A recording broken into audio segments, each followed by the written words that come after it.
Hello, everyone. Welcome to Developing Palates. I'm Aaron Loomis, coming to you from the Ventura Cigar Company studio, and with me today is Jiunn Liu. How you doing, Jiunn? Doing good.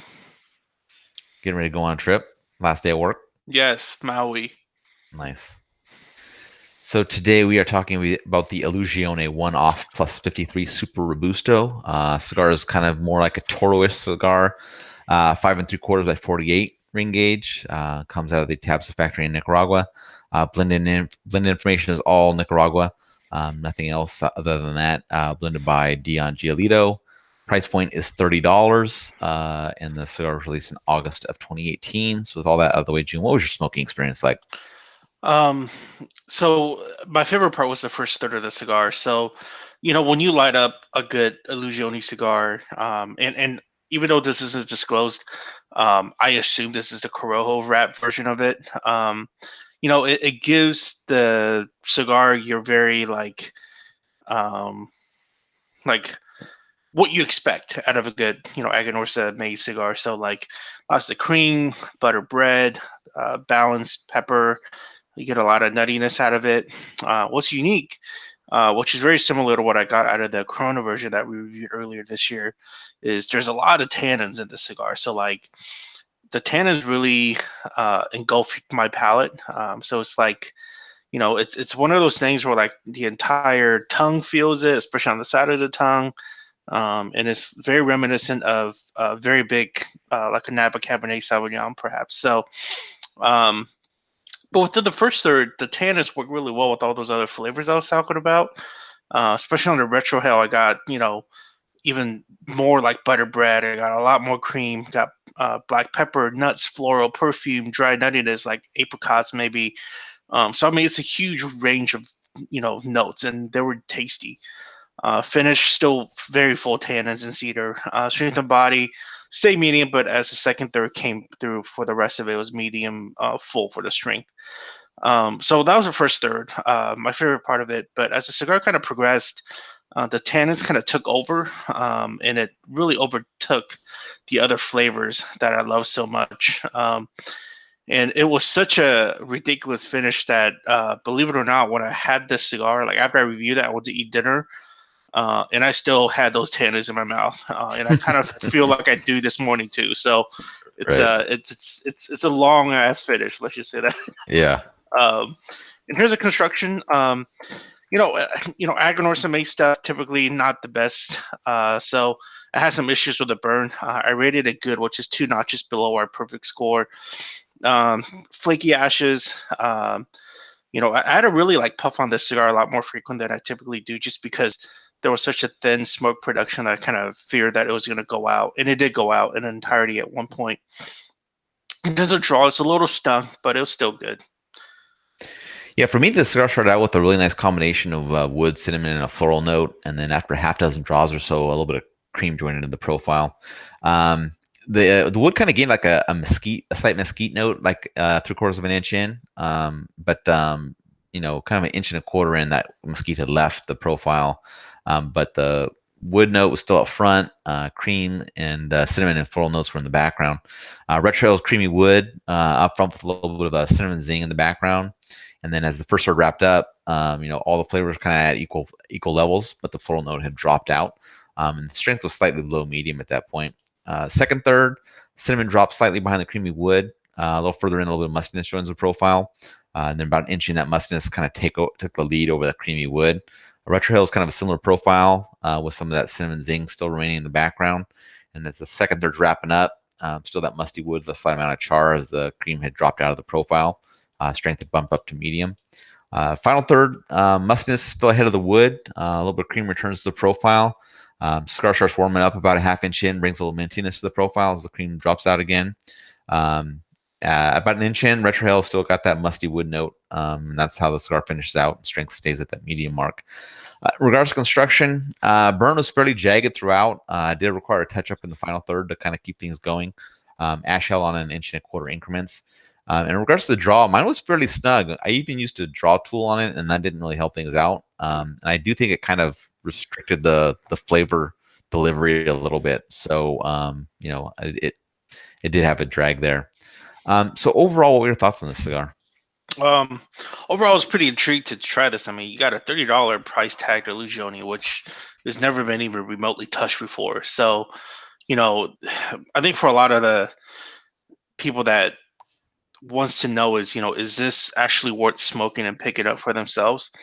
Um, at this point, I don't think it is. I think there's so much tannins in this cigar that it just sticks to your palate, and and oftentimes, and sometimes it sticks to your palate in a way that's not really, um, it's not a positive thing. It's kind of annoying. It's too Mhm. thick on the palate. So I think something like this will be a great candidate to review, and give it XY 5 6 months at least. I think, to hopefully work out the tannins. I mean, I think it has a lot of potential to be good, um, but it's hard at the same rate because if you're going to charge me $30 to smoke it now, it needs to be good now, Yeah, in which I don't think it is.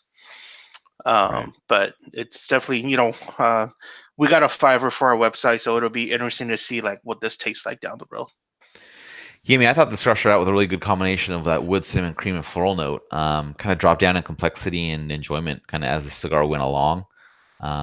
Construction was a bit of a downer, jagged burn, snug draw. Strength was right around medium the whole way, so it's not bad, not anything that you're really worried about when you're smoking it. Um, I rarely give a very good rating for a flavor third, but I did that for the first third. So the cigar was something special in the first third. Like it was a very good cigar. Hmm. And then just as it went along, I don't know if it was the construction or the blend is just not fully ready all the way through the cigar. Um, but there was something that was kind of holding it back from maintaining that level that it had. But like you talked about the price point, I mean, at $30, you're at least expecting great construction. Like you don't have to, you shouldn't have to worry about construction at all. You should just be smoking it for flavor, right? And it just, it kind of No, bugs me a little bit that I had to fight the draw. yeah, I hear you. I can give away a wavy burn or anything like that where you're not having to touch it up and stuff like that. That's fine, but you got to at least be able to have a nice draw on it, or so you don't have to worry about that. But um, like you said, I'd be very interested in smoking this further on down the road just to see if it kind of comes into its own as it ages. Because if it can maintain what it had in that first third, this would be a great cigar. I don't know if it's $30 great, but it would be a great cigar. Mhm. So so let's get into the scores. You gave it a 7.17. I gave it a 6.67. How do you think that matched up with your experience? Match as well. I mean, I think I this has got to be top 25 for me this year. Mhm. It's a good cigar. It's not a great cigar, for the price point that's warranting it. So, in terms of score, that's a damn good score. Like you, I don't give a lot of very goods within the flavor profile, Right. and like you again, I gave it a very good within the first third. Yep. And that that's special, Yeah. especially within all of these cigars that we review in a year. I mean, there's a shit ton, right? So, Yeah. Yeah, I mean, my matches up well as well. I mean, like I said, I gave very good in the first third, and it kind of went down a notch to each third, and the construction was just a drawback to it. Otherwise, I'd be kind of up there where you're at in the low sevens. But I mean, overall, this scored well for us, but we're kind of talking down on it because it's a $30 cigar, and it's one that we were probably looking really forward to a lot. But I mean, it didn't affect that part. The disappointment doesn't affect our rating there in regards to that. But I do have a no. question for you. So since we're talking about that price point. Um, so you have this cigar, you have an Atabay, or you have let's say was the Didymus Venus. What was the price point on that? Was that 34 or was that right And that around the was like 30 mid bucks? 30s. Okay. So that Yeah, might be a little bit similar. higher then. So, but if you took like take one of the the Davidoff selections that's around the 30 buck mark. Where are you leaning at this price point out of those three cigars? I think for me, hands down, is going to be the Atabay that we smoked from last year that are the Mhm. thicker ring gauges, Right.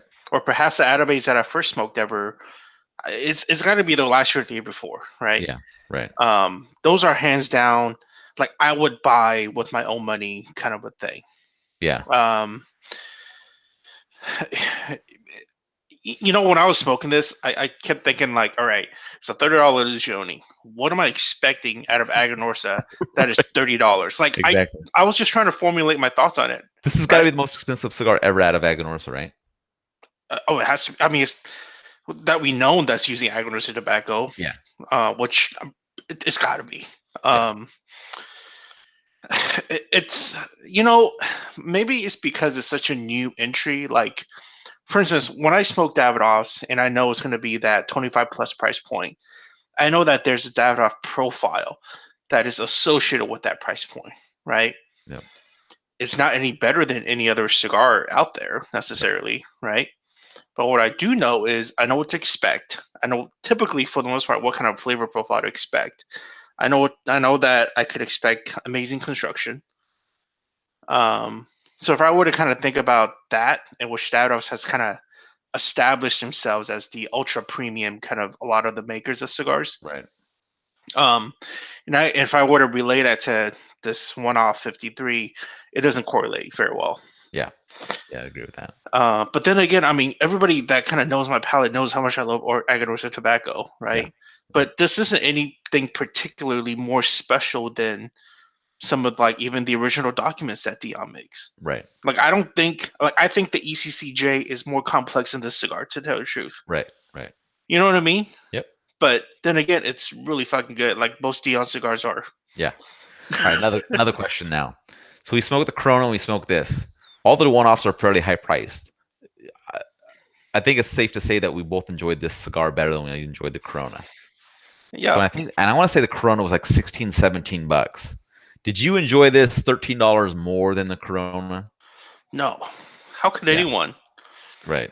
You can't. And maybe that's part of what hurts this one off brand is you have these like quote unquote non-limited one-offs. That's not the Hmm. plus 53 secondary band. Right. And then you have this 53, and then people are like, wait, how what should be the difference here? Yeah. What's the You know what I premium mean? I'm paying for in this cigar? Exactly. Is it incrementally 14, $15 worth it? No, Right. I think that's a tough sell, man. Yeah. It's Like, definitely tough though. no. So, all right. Any other thoughts on this one? We had some interesting conversation on this. I think it was a good topic. Yeah. I mean, I'm not it's it's hard We're not because bashing the like cigar. I mean, no, we're not. it's gonna make probably both of our top 25s. I mean, Yeah. so I just man, I don't know what that is yet. I hope Dion comes out with more like well, no, I don't hope he comes out with more $30 cigars, but um yeah, I mean, it's very good. Not bashing it. Perhaps, like, but I will also say that I'm a bit disappointed. Mhm. Right, like even in my review notes and the written part of it, I basically said how I wish that it could be like the first third, and what I really mean by that is it needs to be consistently like the first third to Right. be warranting that $30 price point. Yep. I agree with you there. So All right. If you're just catching this video on YouTube, be sure to subscribe to us. We'll also check out the full written review on the website, developingpalace.com. Follow us on all the social media channels, and you can catch all of our review recaps on podcasts, iTunes, Google Play, and Podbean. Thank you for tuning in. We'll catch you on the next one.